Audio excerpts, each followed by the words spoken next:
Ok, ce shiur dédié à l'élévation de l'âme de Yosef Ben Sarah, Zichrono Livracha. Question d'un élève anonyme qui ne veut pas être victime d'avoir dit son nom sur Internet.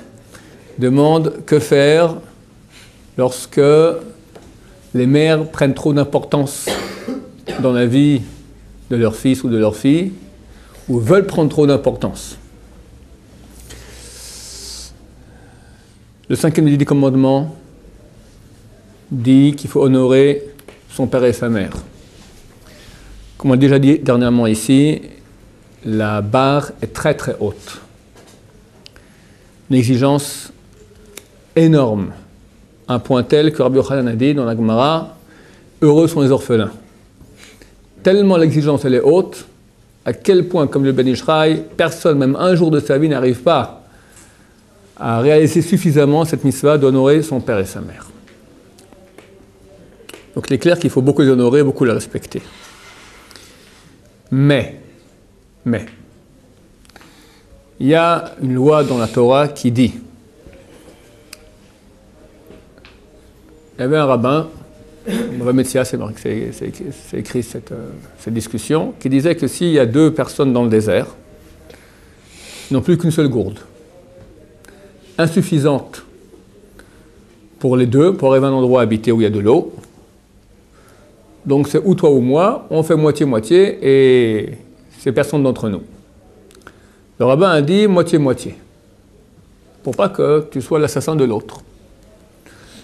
C'est ce que Rabbi Akiva est venu, il a dit non. Il amène une preuve des versets, Chayecha Kodmin, ta vie passe avant. Et ça c'est une loi qu'il faut savoir.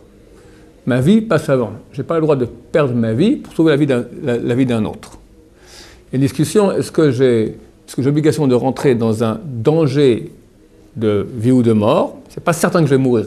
Il y a un doute que peut-être je vais mourir pour sauver quelqu'un d'un danger de vie ou de mort.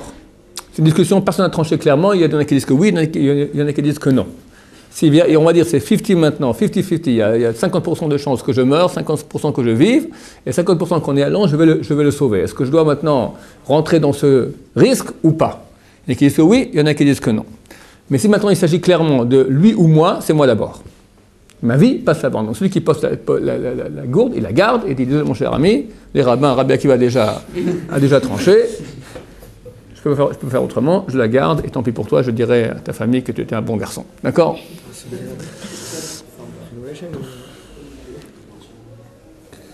Cela concerne aussi la mitzvah très grave de Kibud Avim.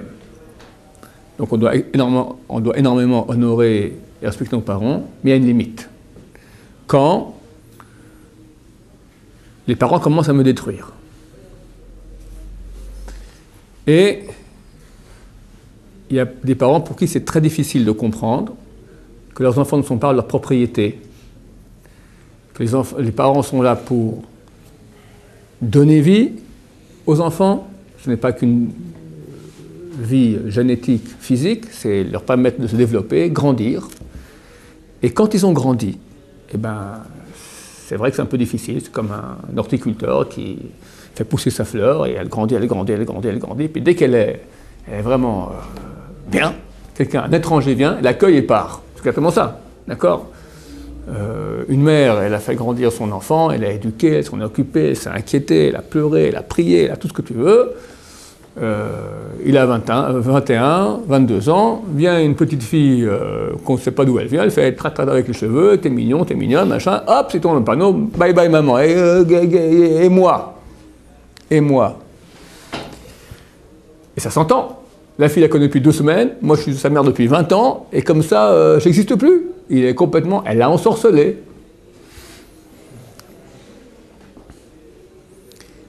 J'exagère, c'est pas toujours comme ça. Mais très souvent, les parents ne comprennent pas. Or, la Torah dit très clairement, dans Bereshit, la création de l'homme et la femme, Dieu crée la femme à l'homme, et dit, et je pense que ce verset-là, c'est un avertissement aux parents, spécialement aux mères. Alken, Yazov, Ish et Aviv ve'imo. C'est pour cela qu'un homme quittera son père et sa mère, Vedavak beishto, il s'unira, il se collera à sa femme, vayu le basar echad, ils formeront qu'une seule chair. Cher papa, chère maman, je vous suis très reconnaissant. J'ai beaucoup de respect pour vous, vous serez toujours mon papa et ma maman, mais maintenant j'ai ma vie avec ma femme. Il faut savoir, pouvoir dire à la mère, avec tout le respect, je ne dis pas qu'il faut être irrespectueux, chas shalom, à Dieu ne plaise, on reste très respectueux, mais bien mettre les limites. La vie avec ma femme ne concerne pas mes parents. Je crois que je ne me trompe pas en disant que la majorité des cas de divorce proviennent à cause des belles-mères. Quand la mère, pour le bien du couple, se mêle, d'habitude elle n'aime pas tellement sa belle-fille, c'est très souvent le cas, c'est normal. Une mère, elle veut le bien de son fils, elle a un regard critique sur sa belle-fille, comment elle fait la cuisine, comment elle s'apprête, comment elle s'occupe des enfants, comment elle range la maison. Alors, quand elle va visiter la belle-fille, elle sent qu'elle va être maintenant critique, elle essaie de tout soit le plus ok possible, elle est déjà tremblante, vient la belle-mère qui regarde tout, s'il y a un truc qui ne va pas, ou elle le dit, manque de savoir-vivre total, tais-toi, belle-mère, tais-toi, d'accord? Ou elle lui a son fils, après tu sais, j'ai vu ta fille, et déjà, pour façonner le couple, c'est pas facile déjà, et maintenant elle commence à faire du lachon hara, etc., et le garçon, il commence à se dire, oui, peut-être que non, peut-être, il commence, et elle sème la zizanie entre le garçon, c'est très, très, très grave.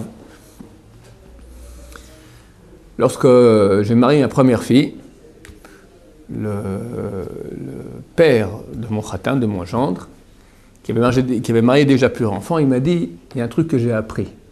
Des fois, on voit des choses, ça fait mal. Tu vois, les gens, ils ne se comportent pas comme il faut.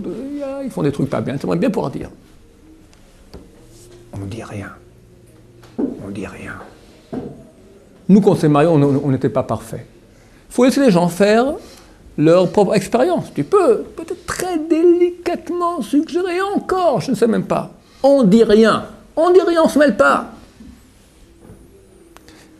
Le gosse appelle sa maman, « Maman, qu'est-ce que tu penses avec ma femme comme si, mon fils, je ne vais pas me mêler de ça. » Que la mère ne se mêle pas, elle va se créer un ennemi, sa belle-fille. Déjà, il y a une présomption naturelle. La Gemara, elle dit qu'une mère, elle aime beaucoup son premier gendre. Elle déteste sa belle-fille. Il y a la Gemara qui dit comme ça, c'est dans Hérouvine, qui dit comme ça. Hein. Hérouvine, ce sont les cours communes.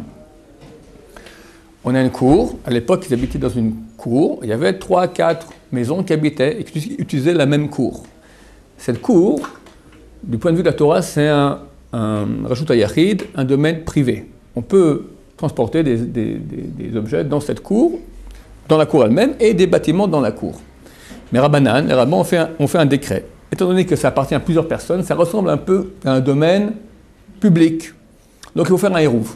Faire un hérouv. C'est quoi un hérouv? On prend un pique-nique, un peu de pain, un peu de quelque chose, on dit voilà, ça c'est notre repas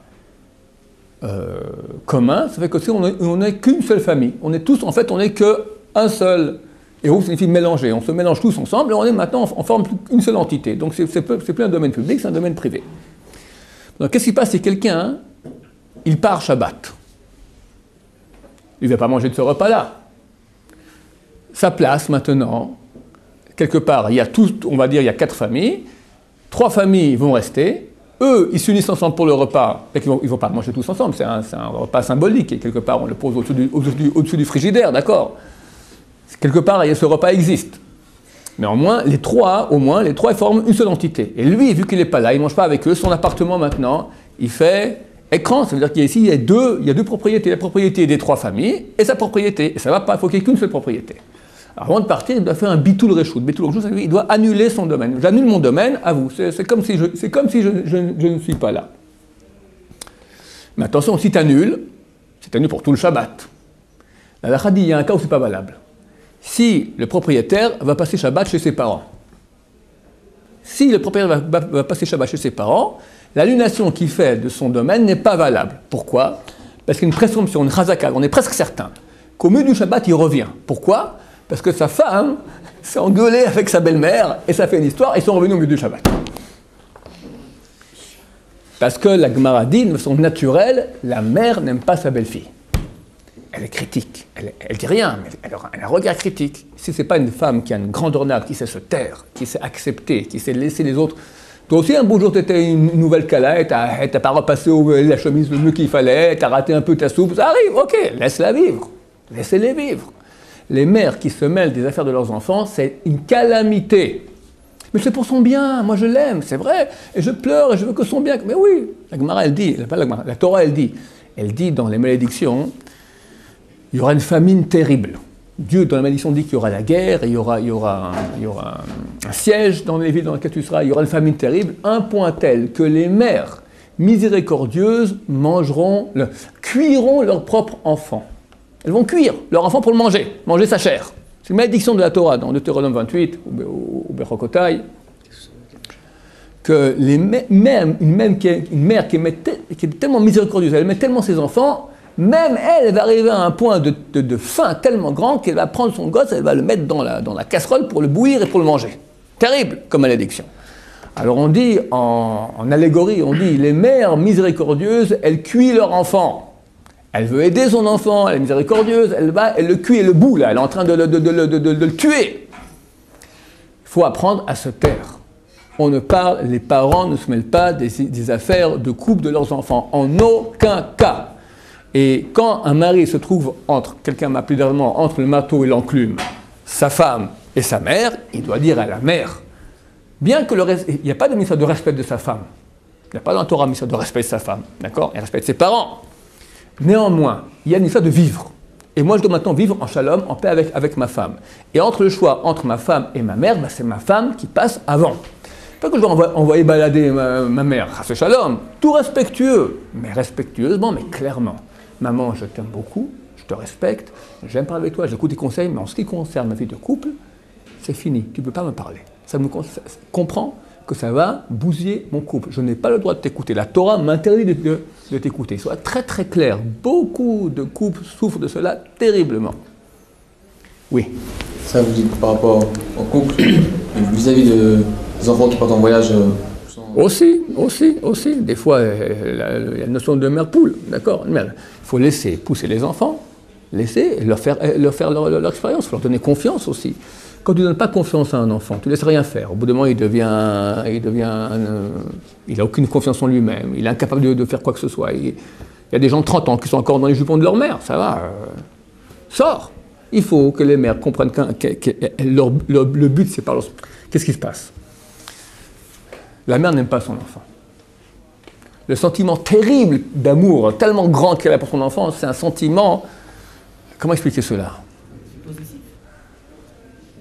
Le sentiment qu'elle a d'amour pour ses enfants, qui est un sentiment extrêmement puissant, des fois, il est mal dirigé. Parce que la raison dicte que là, maintenant, c'est déjà faux. Néanmoins, elle n'arrive pas à faire ce que pourrait lui dicter la raison. Elle pense que c'est par amour, parce que ça provient d'un sentiment amoureux, mais en fait, le but n'est pas le bien de l'enfant. Le but, c'est qu'elle a un sentiment. Et si elle ne va pas maintenant laisser son sentiment s'exprimer, elle souffre. Donc elle veut le bien de son enfant ou son propre bien à elle? Son propre bien à elle. De l'enfant, elle n'en a rien à faire. Parce que c'est mauvais ce qu'elle fait. C'est mauvais. Mais je l'aime trop. Je l'aime trop. Il y a aimé, normalement, il y a trop. Trop, ça veut dire je l'aime trop. Ça veut dire, je sais que c'est trop, c'est pas bien pour lui, mais je ne peux pas me retenir. Donc en fait, tu le hais. Elle appelle ça de l'amour, mais c'est de la haine. Parce qu'elle fait du mal à l'enfant. Au nom de l'amour. C'est un sentiment égoïste. Légitimé, soi-disant, par la mitzvah de Kibud Avehem, qui est complètement faux. C'est faux. C'est pas ce que Dieu veut. C'est du mensonge. Dieu veut que tu aimes, c'est quoi aimer? Faire ce qui est bien pour lui. Ah, mais c'est dur pour moi de le laisser partir. Mais c'est bien pour lui. Le but, c'est toi ou le but, c'est lui? Une femme qu'on voit avec Sarah, tout ça, elle sent les choses. Enfin, c'est-à-dire que pour son enfant, comment dire? Elle sent, ouais. Regarde, le sentiment est nécessaire. Il est important, les femmes ont de la bina, ça veut dire une... Qu'on appelle ça? Non. Non, laissez-moi ils ont de la... Les femmes ont de la... Ça ressemble à du flair, de la intuition. Les femmes ont plus d'intuition que les hommes. La bina, d'accord? Bina, c'est du mot ben, c'est-à-dire aller entre, ça veut dire dans l'intérieur, b, d'accord? C'est intérieur. Elles ont une intelligence intérieure qui voit des choses que les hommes ne voient pas. C'est très bien. Mais le sentiment, s'il est voué à lui-même, il peut être trompeur. L'information que donne le sentiment doit être analysée par la raison. Est-ce que c'est bien pour lui ou pas? Mon critère de décision doit être, est-ce que c'est bien pour lui, ou bien je le fais parce que je ne peux pas faire autrement, tellement je suis submergé par mes sentiments. Et très souvent, on fait ce qui est mal pour nos enfants, parce qu'on fait ce qu'on a envie, on n'arrive pas à se retenir. On a des pulsions d'amour, des pulsions des fois de jalousie, des pulsions de possessivité. Toutes ces choses-là sont contraires à la justice, au bien, c'est contraire au vrai. Le vrai est tout à fait ce qui est le mieux pour lui. Qu'est-ce qui est le mieux pour lui maintenant? Sans sentiment. Sans aucun sentiment. Mais elle ne lui fait pas la soupe comme il faut.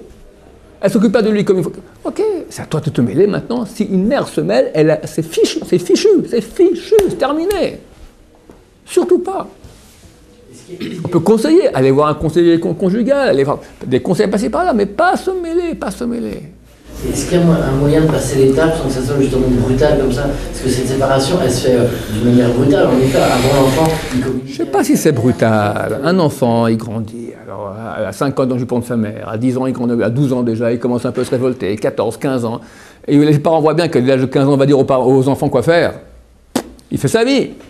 Alors là, techniquement, il est encore dans la maison. À 18 ans, il part. Ok, terminé, voilà, bye bye.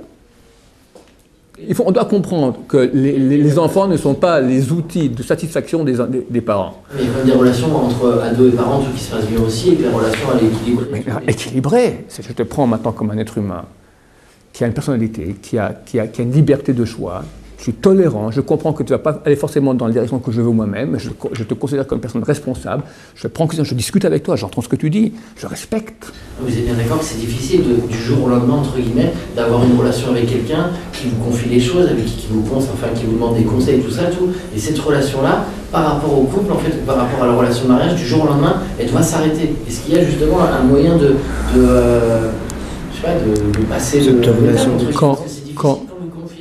Quand je prends des conseils avec mes parents pour la profession, pour ci, pour ça, c'est très bien, il n'y a pas de problème.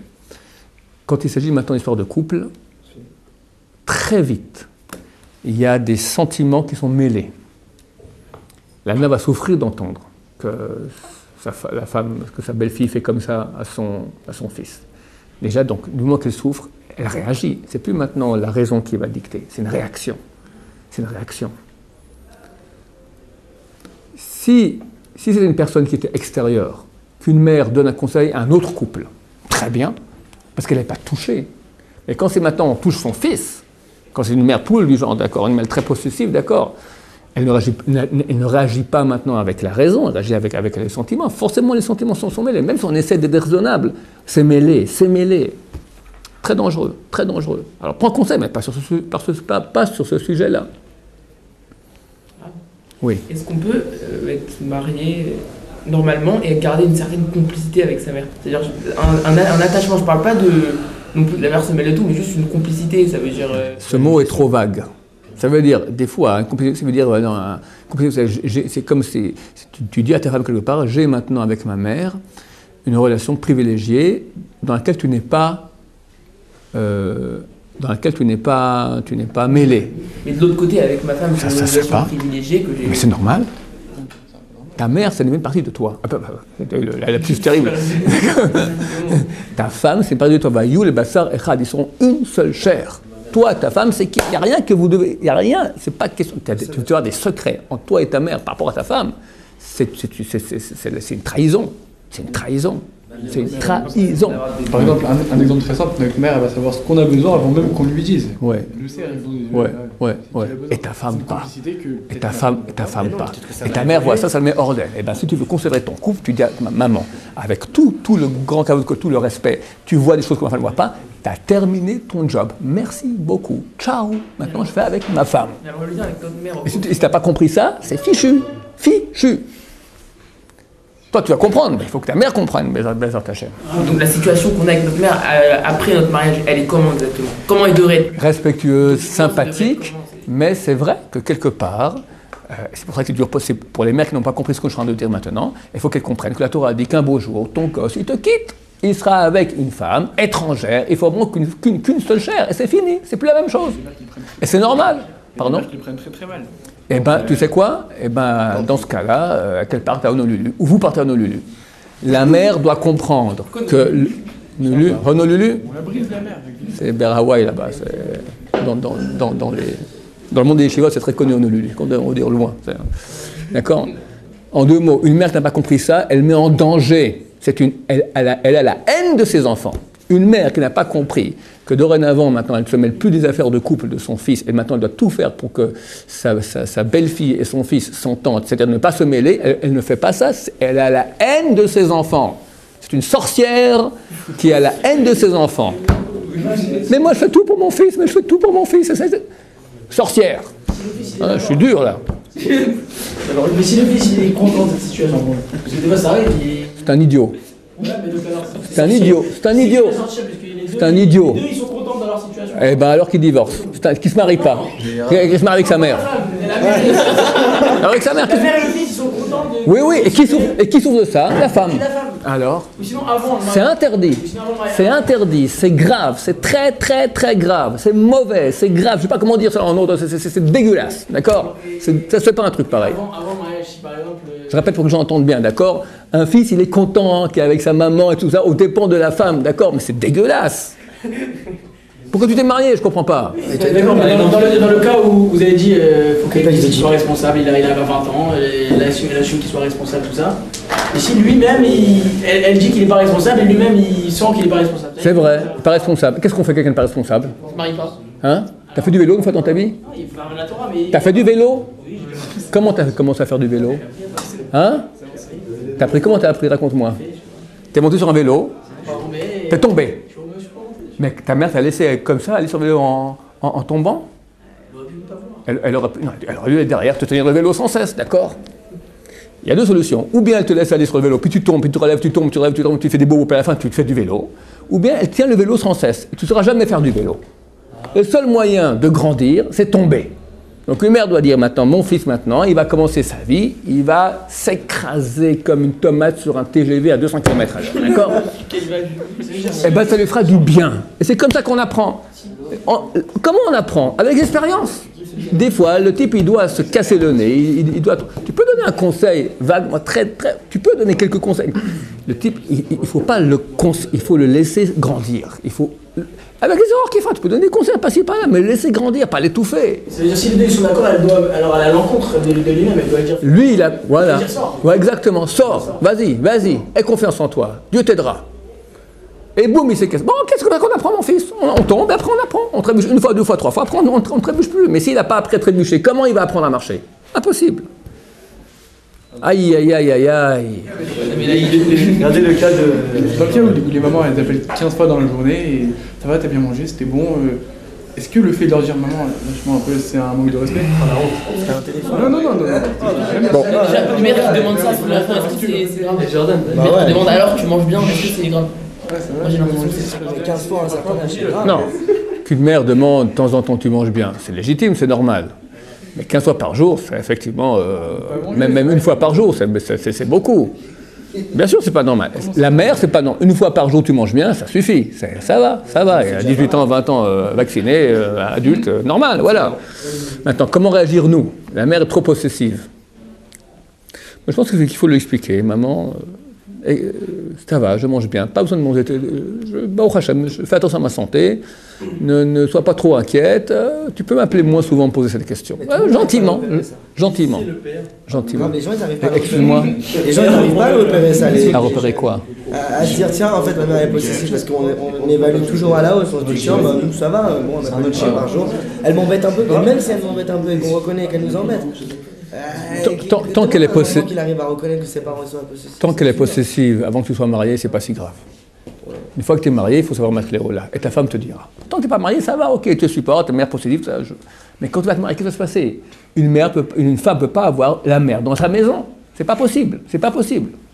Vaut mieux avoir une femme heureuse et une mère malheureuse. Absolument. Entre une mère malheureuse et une femme heureuse, la femme heureuse passe avant la mère malheureuse.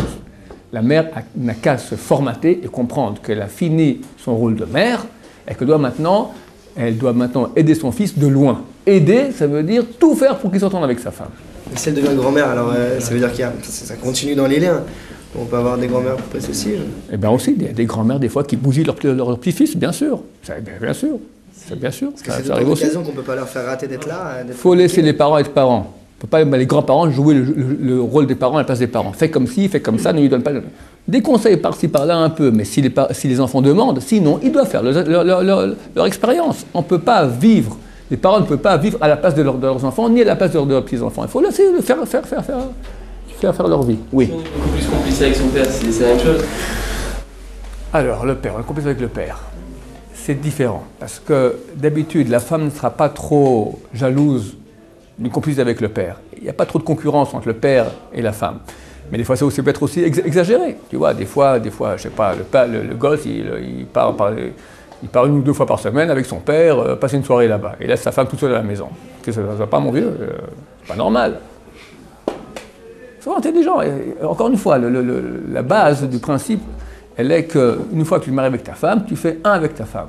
Il faut lui donner, elle doit te donner, vous êtes pour vous donner l'un à l'autre. Et personne ne peut faire interférence. Alors il y a des obligations de kavod, de respect, d'amour de famille. Ok, c'est des obligations, mais ça reste à nous. Nous, on est unis. Voilà. Maintenant, les deux ensemble, on respecte ma mère, on respecte mon père, mais on a notre complicité à nous qui passe avant tout.